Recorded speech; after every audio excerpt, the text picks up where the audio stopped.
नमस्कार, प्रभात खबर में आपका स्वागत है। इस वक्त मैं आपके साथ हूं, पवन न्यूज़ रूम से लाइव आपके साथ हूं। आज पश्चिम बंगाल विधानसभा चुनाव के पहले चरण का मतदान समाप्त हो गया है। कुल 5 जिलों के 30 विधानसभा सीटों के लिए मतदान हुआ, जिसमें 191 उम्मीदवारों की किस्मत आज ईवीएम मशीनों में कैद हो गई। कुल 732 कंपनियां सुरक्षा बलों की तैनात की गई थी। इसके बावजूद कहीं कहीं से हिंसक घटनाएं की खबर आई। इसके साथ ही 118 जगहों से 118 बूथों से ईवीएम मशीन खराब होने की भी खबरें आई हैं। सीआरपीएफ के जवानों पर कई तरह के आरोप लगे हैं। इसके साथ ही बीजेपी और टीएमसी दोनों ने ही चुनाव आयोग के पास जाकर शिकायत भी की है। इस वक्त हमारे साथ अमर है। अमर, 732 कंपनियां तैनात की गई थी, इसके बावजूद हिंसा हुई है।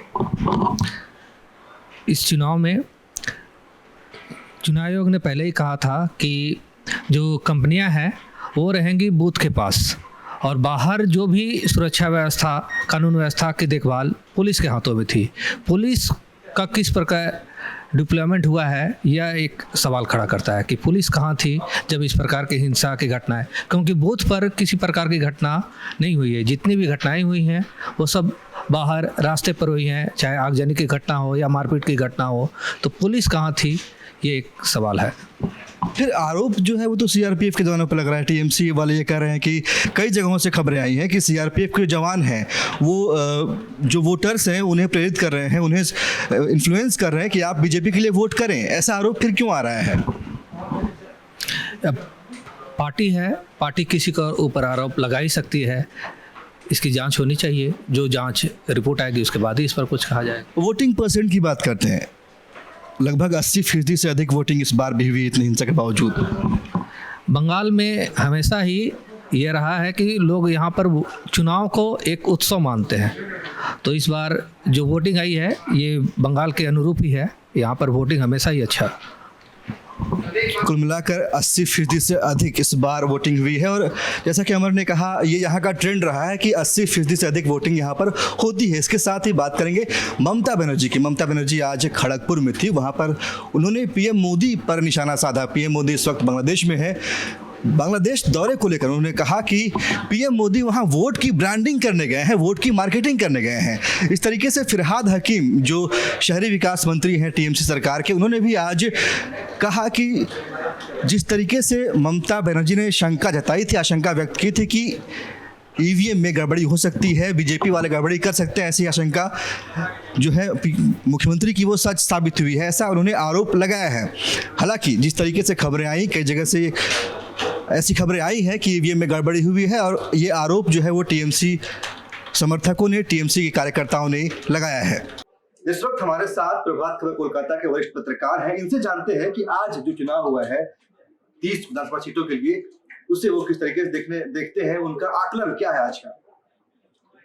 मेरी राय में 2021 का चुनाव, विधानसभा चुनाव पश्चिम बंगाल के लिए ऐतिहासिक होने जा रहा है। शनिवार को जंगल महल इलाके में वोट डाले गए। 30 सीटों पर मतदान हुआ। मैं मानता हूं कि दोनों का राजनीतिक दलों ने अपनी पूरी ताकत झोंक दी है,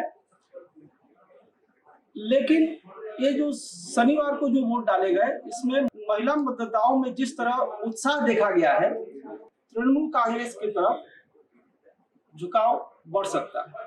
इनका मानना है कि जिस तरीके से महिलाओं ने आज वोट में बढ़ चढ़ कर अपनी भागीदारी निभाई है, इससे जो झुकाव है वो टीएमसी की तरफ जा रहा है।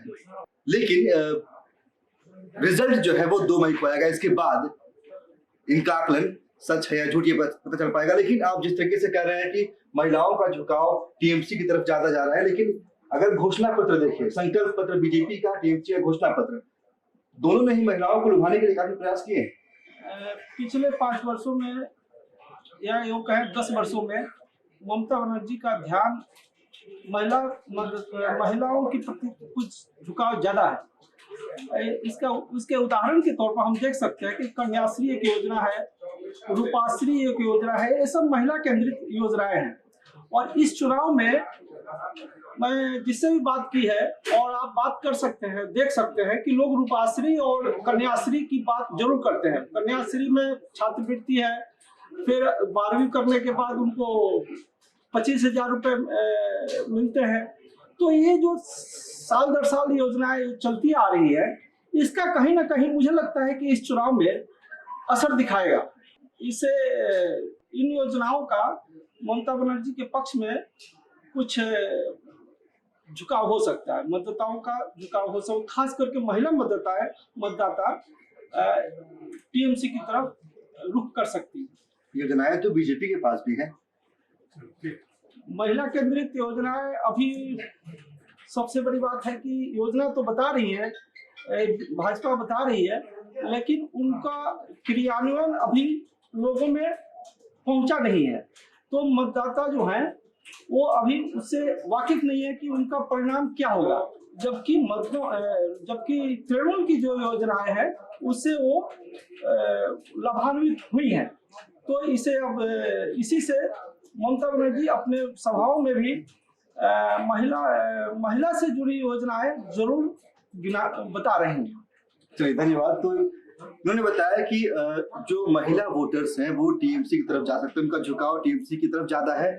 साथ में ये भी कह रहे हैं कि जो केंद्र की योजनाएं हैं, खासकर बीजेपी सरकार की जो योजनाएं हैं महिलाओं को लेकर, वो यहाँ पर सही तरीके से लोगों तक नहीं पहुंच पाई है। आरोप तो यह भी लगाया गया है कि ममता बनर्जी खुद ही केंद्रीय योजनाओं को यहाँ पर ठीक तरीके से लागू नहीं होने देती है। ऐसा आरोप बीजेपी के बड़े नेता बड़े मंचों से लगाते रहे हैं, लेकिन आगे जो परिणाम है वो 2 मई को ही सामने आएगा। इस वक्त हमारे साथ है प्रभात खबर कोलकाता के चीफ रिपोर्टर हमारे साथ है।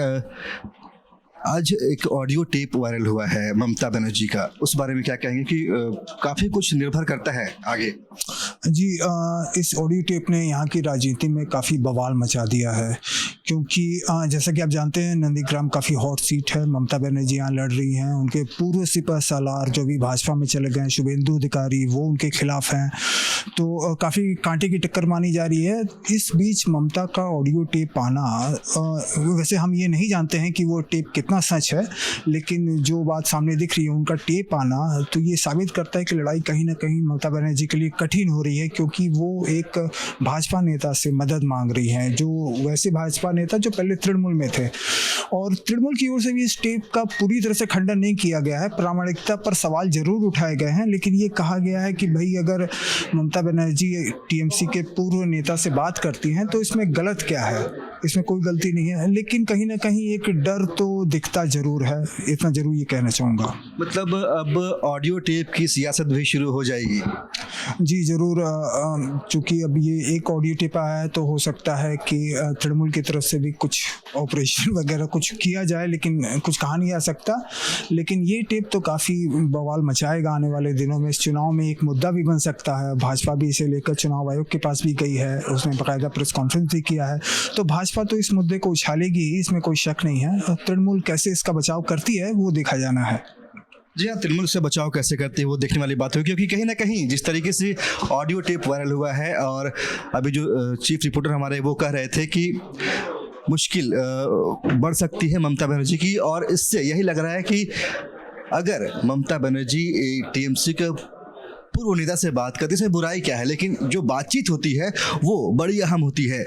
प्रयास होता है जिस तरीके से बीजेपी इस मुद्दे को एक बड़ा मुद्दा बनाने का प्रयास कर रही है, चुनाव आयोग तक पहुंच गई है, प्रेस कॉन्फ्रेंस कर रही है। इसके जवाब में हालांकि टीएमसी की ओर से अभी तक कोई बड़ा बयान नहीं आया है, हालांकि बचाव में बार बार वो सामने आ रही है। पर अगर ये ऑडियो टेप सच है तो इसका मतलब आप भी समझ सकते हैं। तो कुल मिलाकर आज हिंसक घटनाओं के बीच लगभग 80% मतदान हुआ है, इससे अधिक मतदान हुआ है, और अब अगला चरण का चुनाव होगा। इसके लिए सभी प्रत्याशी तैयार हो जाएंगे। अगले चरण का जो चुनाव है वो 1 अप्रैल को होना है, और इस बार जो चुनाव होगा वो नंदीग्राम की सीट पर होगा, जो काफ़ी हॉट सीट मानी जा रही है इस बार के चुनाव में। वहाँ पर शुभेंदु अधिकारी बनाम ममता बनर्जी की लड़ाई है, जो काफ़ी महत्वपूर्ण मानी जा रही है। पूरे देश की निगाहें इस वक्त उस सीट पर रहेंगी, तो उस सीट के भी अपडेट्स आपको बताएंगे, अगले चुनाव के पल पल के अपडेट्स आपको बताएंगे। तब तक के लिए बने रहिए हमारे साथ। नमस्कार। प्रभातखबर.com, विश्वास वही, रफ्तार नहीं।